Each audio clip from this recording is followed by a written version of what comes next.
Remember how I was really worried that I was going to miss that sheep worm class that I wanted to take? Because we had to go to your thing? No, they sent me the replay. So I sat down. It was a little over an hour, but she went through the whole process with the sheep worms and how to identify the worms and what to do with the worms. And then, guess what she suggested? I thought it was genius. Literally a research and a study with using lye for the parasites. Oh, that's like great. Actual lye.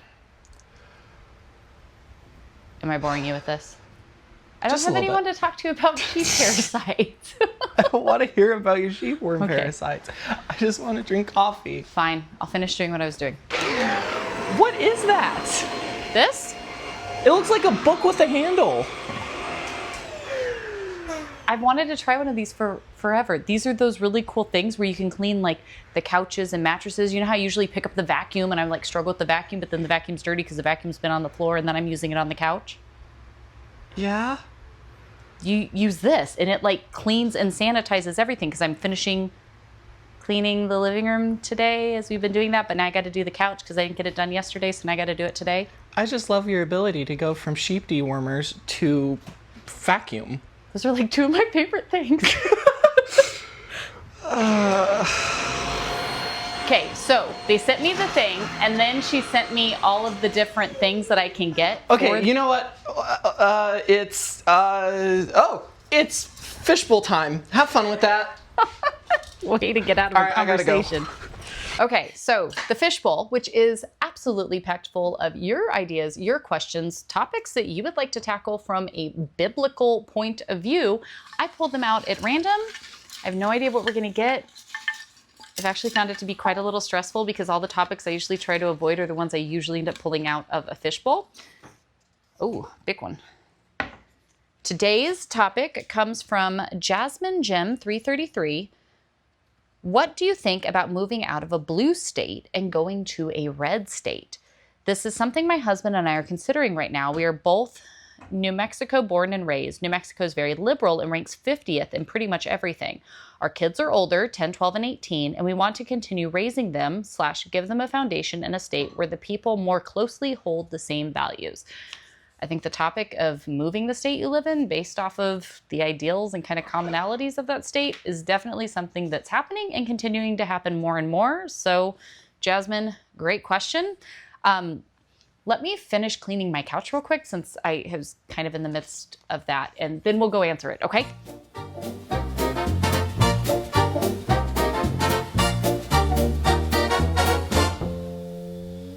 Step into the fishbowl, dive right in, where the chats are deep and the truths begin. Life's real things with a splash and a spin.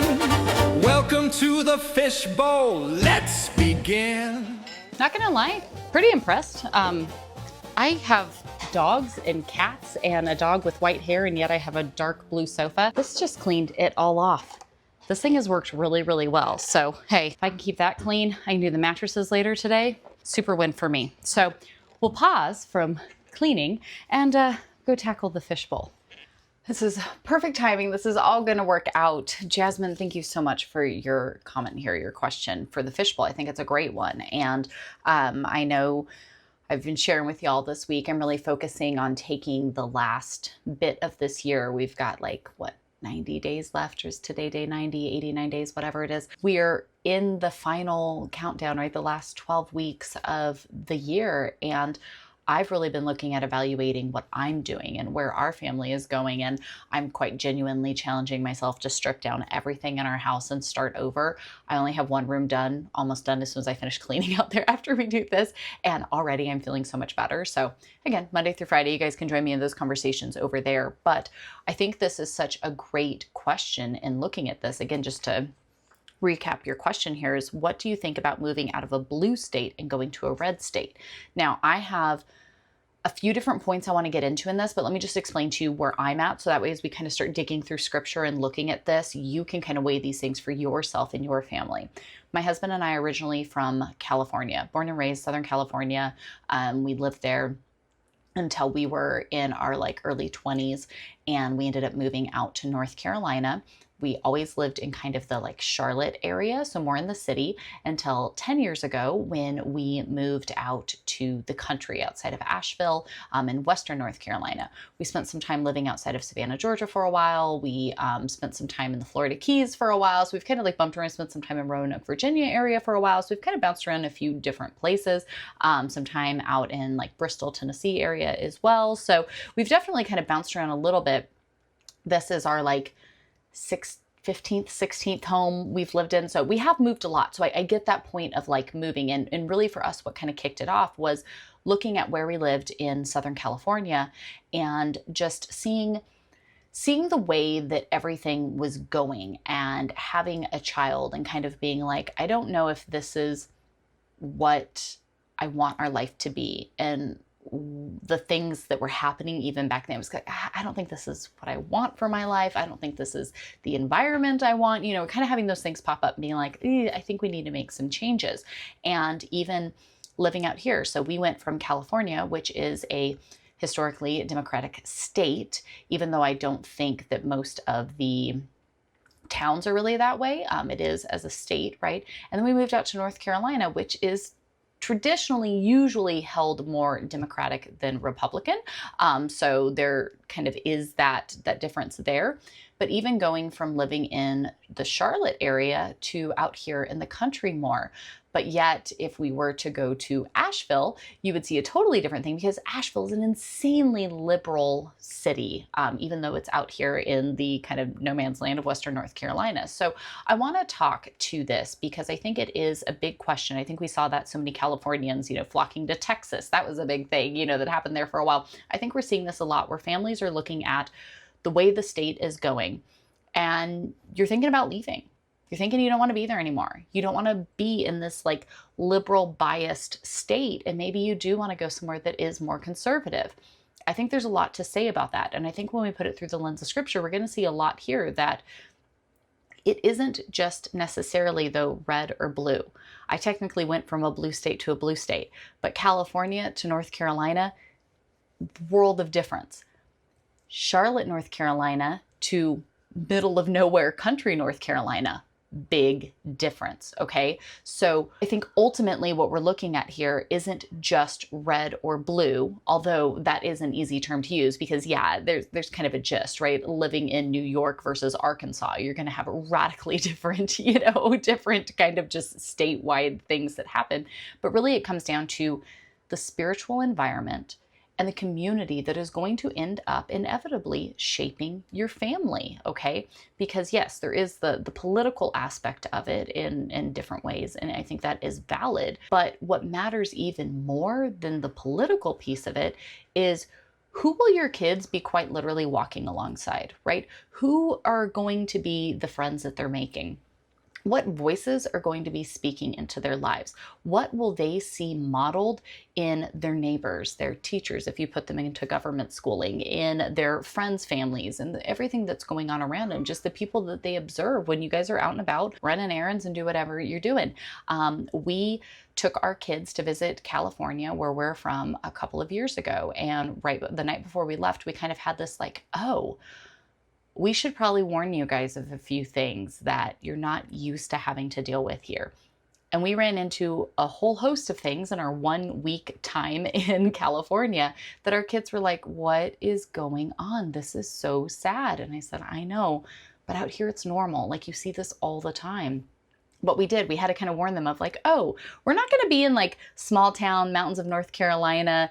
People are really, you know, kind of generally this way. Like we need to kind of give you a heads up before you just, you know, walk into these situations and are like, whoa, what is going on? So we did have to do that. And we know that influence, right? That was just a 1 week vacation. But when you're talking about day in and day out your life that you're living, scripture is really clear about the power of influence. If we look at Proverbs 13, verse 20, it says, walk with the wise and become wise. Associate with fools and get in trouble.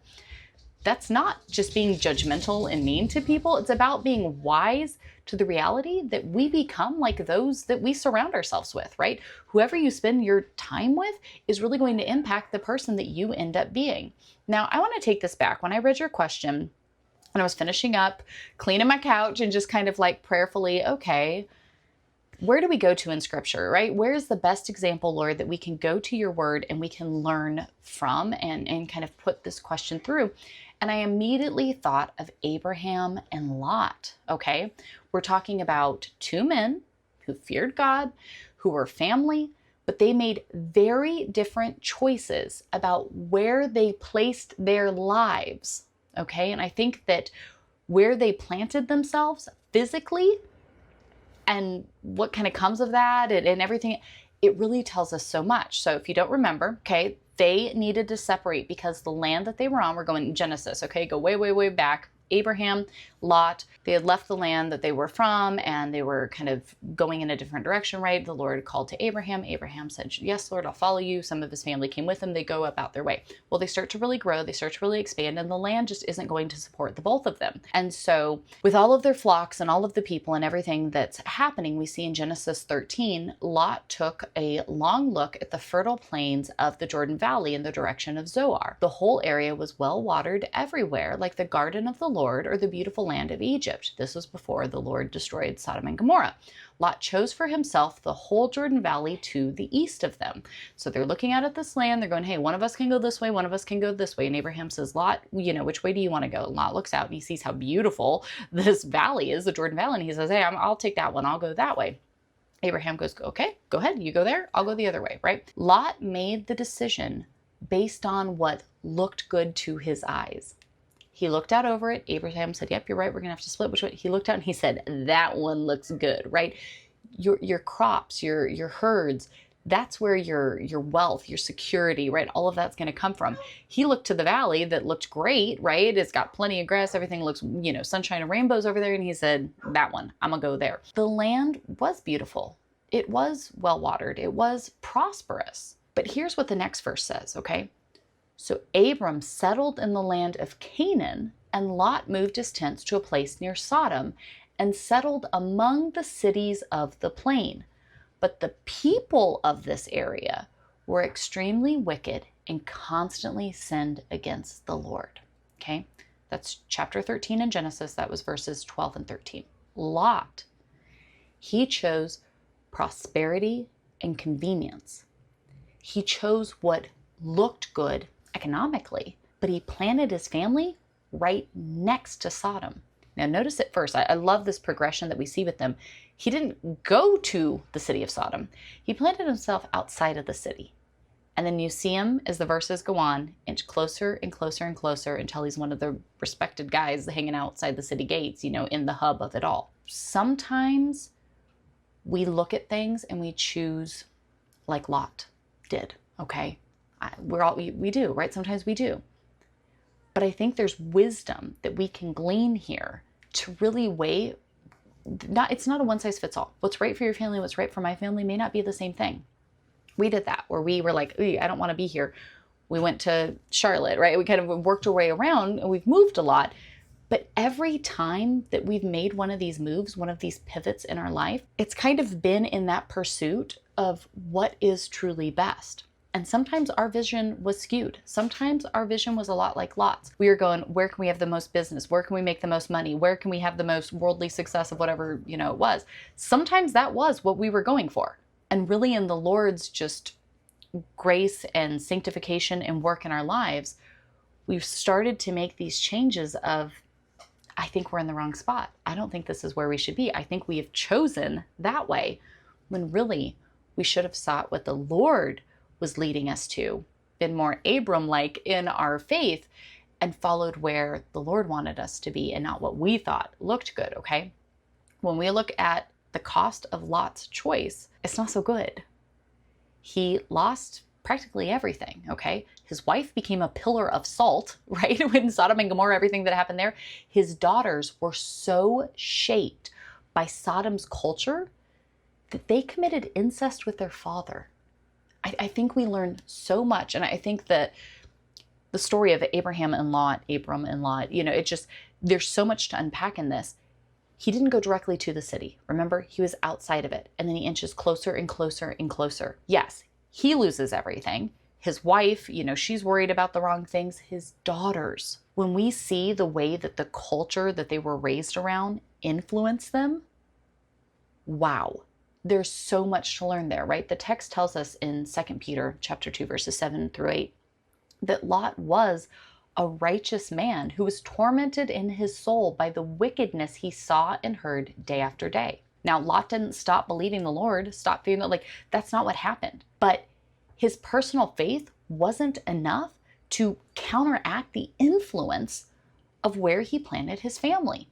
Even the influence that wore on him, where we see him start to do these very questionable things. You're like, ooh, I don't know about that, buddy. It's not that he stopped trusting God or believing in God or any of those things, but the power of influence of his physical location, it changed a lot.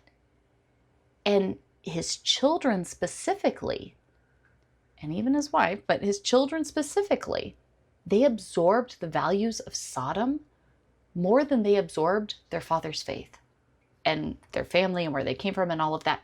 That spoke louder. And we see that in children all the time, where the influence of their friends and social media and online whatever shape them more than the family they come from. And it is a hard and fast change that can come in. And so this family here with the question, you have kids 10, 12, and 18, right? They're right in the midst of forming their worldview right now.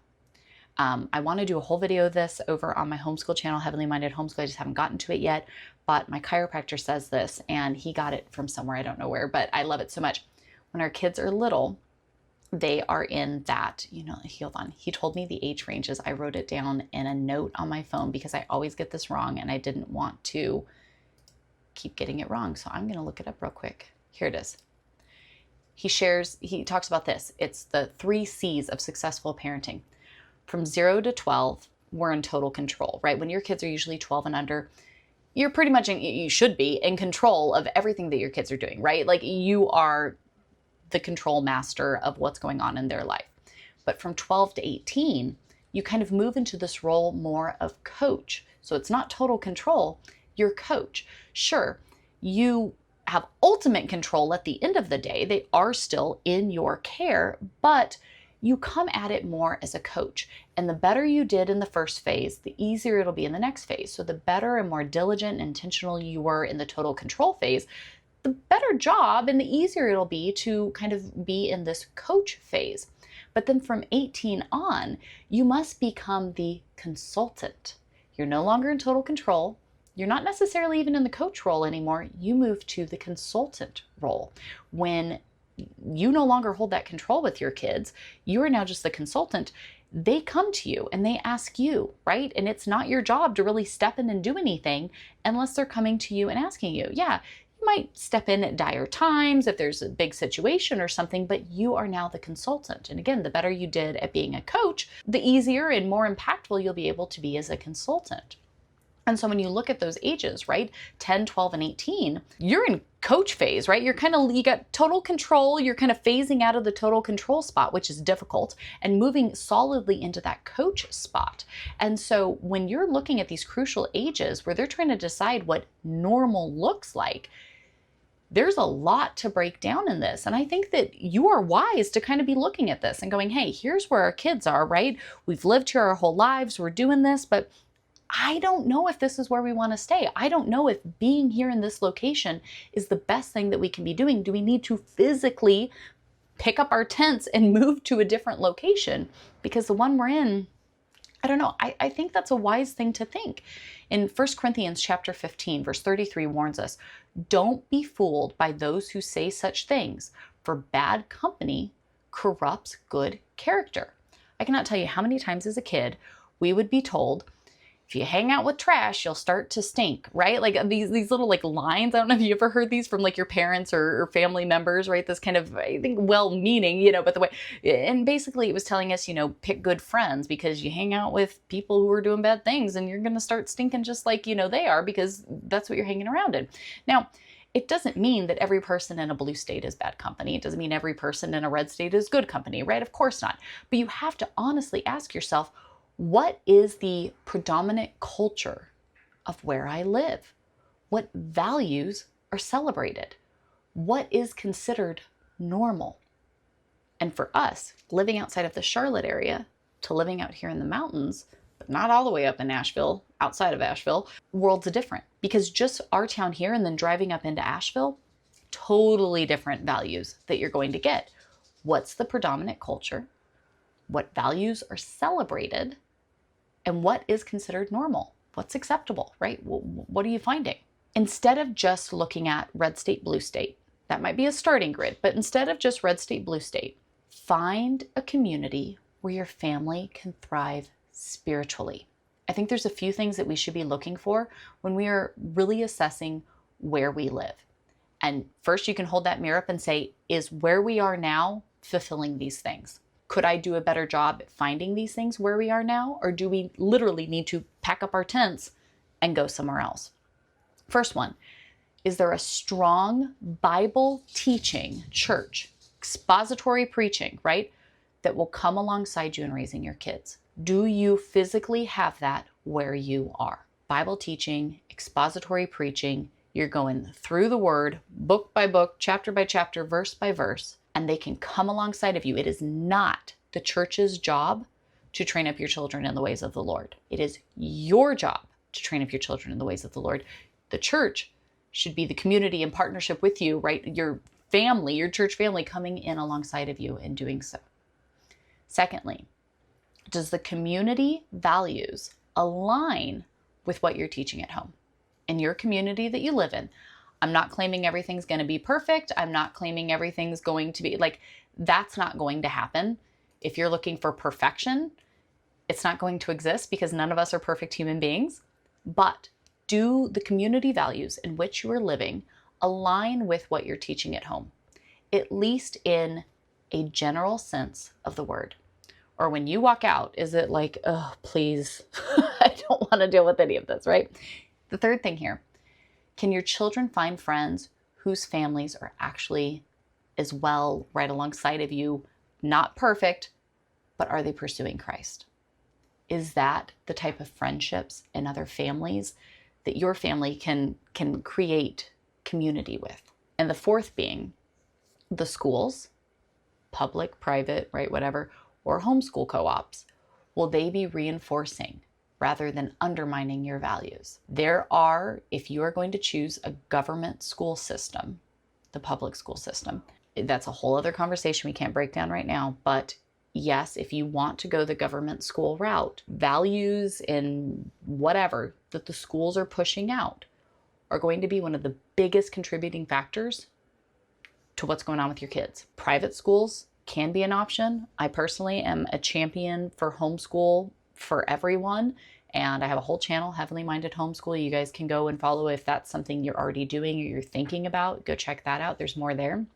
But looking at the state, the community, the town, the community, the individual school, what type of values are they putting out? Are they going to reinforce what you're doing at home? Or are they going to undermine what you're doing at home? Okay. Psalm chapter 1, verses 1 through 3, it really gives us this beautiful picture. And look at what it says. It says, "Oh, the joys of those who do not follow the advice of the wicked, or stand around with sinners, or join in with mockers. But they delight in the law of the Lord, meditating on it day and night. They are like trees planted along the riverbank, bearing fruit each season. Their leaves never wither, and they prosper in all they do." Notice that word, planted. Where you plant yourself matters. Are you planted in a place of the wicked, sinners, mockers, or with those who are delighting in the law of the Lord? So, yes, consider a red state if that aligns with your values. But go deeper and ask these questions. Is there a gospel preaching church we can plug into, right? Not just attend and serve, but build relationships. Invest in it, right? Find community, be a part of it. What is the spiritual temperature of this specific town or city, right? Because even in red states, cities can be very different from rural areas. Even in blue states, right? These things can be different. So really look at them. Can we find families who will sharpen us, right? Proverbs 27:17, iron sharpens iron. So a friend can sharpen a friend. What opportunities exist for our kids to be discipled and to serve? Not just be sheltered, but grow and stand firm in their faith. Are their biblical values reflected in the local culture and leadership? I know for us, when we moved from Southern California, and we lived in a small town in Southern California, okay? We were kind of in between Los Angeles and Las Vegas, out in the desert, Palm Springs, type area. We lived in a small town out there. We moved to a small town, but a suburb right outside of Charlotte, North Carolina, like literally on the border of Charlotte. The first year we attended, the town had like a Christmas tree lighting in the town square that we were like, oh, okay, I've never seen this before. Let's go check that out. And the mayor of the town stood before the town and prayed with everyone before. And we were like, again, growing up as Christians our whole lives and coming from a small town in Southern California to this town right outside of the big city in Charlotte, and the mayor praying over the town, like we were like, this is wild. I've never seen this before. What? And then we started noticing so many things were so like normal out here that's just what they do. And we were, it was amazing to like see the differences. Like it was so different. The just local culture and leadership was so different than what we were used to. We cannot bubble wrap our kids, of course, right? Like it's not about, and some people get such a weird idea. They're like, oh, you're just trying to shelter them, put them in a bubble. No, not at all. Jesus prayed in John 17, verse 15. He said, I'm not asking you to take them out of the world, but to keep them safe from the evil one. We're called to be in the world, but not of the world. And I think people have a really hard time understanding that sometimes. You can be in the most conservative of states and still have challenges, still have things that aren't going so well. It still have bad influences and just worldly influences and satanic influences even, right? Like those of you who haven't joined us, we're doing this My Dear Hemlock women's study right now, looking at the spiritual impact that we as women run into, the warfare that we're facing every single day. This is going to exist regardless of where you live. The goal isn't to hide from the world. It's to raise your children in an environment where the predominant influences are pointing them towards Christ rather than away from him. Whether you have kind of been thinking about this, you're not sure, you're looking around at where you're living, and especially in these times lately and how crazy things are getting, I get it. There are some things where it's like, is this really where I want to be? Is this really the community I want around me? Do I want to have to like walk around like this every day and being like, this is so much to deal with? These are real questions. They genuinely are. You've got to go to the Lord in prayer about this. Lord, where can our family best flourish spiritually? Where can we plant roots that will produce fruit for your kingdom? If I'm Abraham or Lot, right, which one am I going for? Joshua 24:15, it always pops up, right? But as for me and my family, we will serve the Lord. Joshua wasn't making just a personal declaration. He was choosing for his household. That's what we need to do too. Abraham chose differently than Lot. He didn't choose based on what looked prosperous to his eyes. And you know what God said to him right after Lot left? In Genesis 13, verses 14 through 15. Look as far as you can see in every direction, north and south, east and west. I am giving you all this land, as far as you can see, to you and your descendants as a permanent possession. When you choose based on God's wisdom rather than the world's wisdom, God blesses that. I believe our family has received many blessings, not because North Carolina is the best state in the whole wide world, although I love it, right? I miss certain things about California, but I love North Carolina. North Carolina's home to us. We love it so much out here. But it wasn't because North Carolina's great. It's because we responded in obedience to the Lord calling us to do something different. We felt that calling, even when we didn't totally understand it when it happened. It was God calling us to be where he wanted us to be, because where we were wasn't that. And for many reasons, I mean, that's not the point of this, but if you feel the Lord calling you to be somewhere else, it's responding in obedience to him that makes the difference. You can leave a blue state and go to a red state and things be worse than they were to begin with. Yeah, that can happen if that's not where God's calling you to be. So my encouragement to all of you who are contemplating, am I really where I should be? Pray hard, always. seek wise counsel, right? Have these conversations, talk with others. Maybe somebody who's done it before, right? I mean, honestly, I'll answer any questions you have. Y'all leave them down below. I'm happy to share in any way that I can. If it can bless you, then I'll do it. Visit potential places if you can.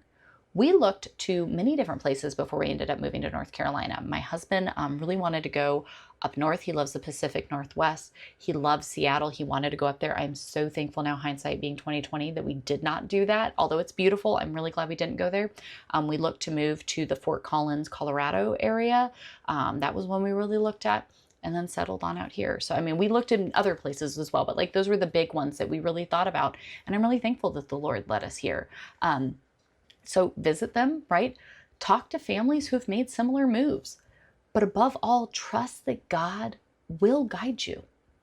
Proverbs 3, verses 5 through 6, it promises this: trust in the Lord with all your heart. Do not depend on your own understanding. Seek His will in all that you do, and He will show you which path to take.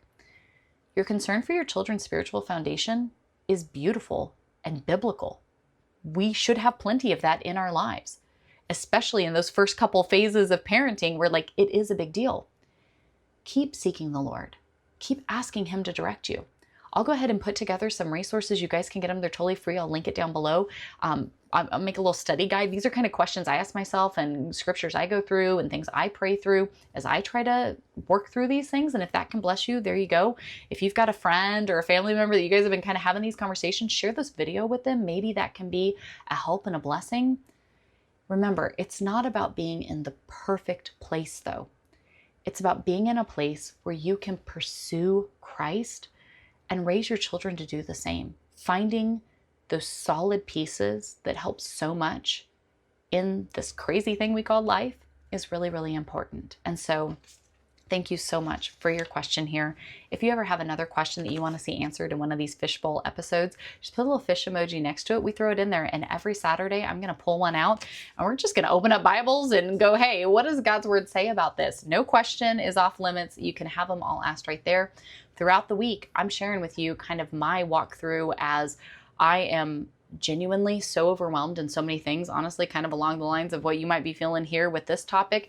And I am clearing my slate off. I'm taking the rest of this year to just wipe everything off. So quite like literally with the physical around me, but also the deeper like spiritual and emotional and mental pieces as well. So you guys can come and join me for those. And then if you want to dig in deeper to the spiritual warfare that us as women specifically are facing, come and join me. We're doing a kind of book club Bible study with My Dear Hemlock. And tomorrow, actually, I'm going to have a video coming out. I met with the author, Tilly Dillahay, here, and we talked all about it. So if you guys want to learn a little bit more about what this book encompasses and why we're having these conversations, be sure to subscribe, turn on your bells. We're going to have this video out tomorrow, so come and watch that. But hopefully this conversation helped you, because it's a big question and it's an important one. So thank you for asking it, and I will put those resources down below. If you guys want a little bit more with these fun fishbowl questions, I'll leave you those videos. But I pray this genuinely can help you here today. Thank you all for hanging out with me, and I will see you all right back here in the next one. Bye, friends. Step into the fishbowl, dive right in, where the chats are deep and the truths begin. Life's real things with a splash and a spin. Welcome to the fishbowl, let's begin.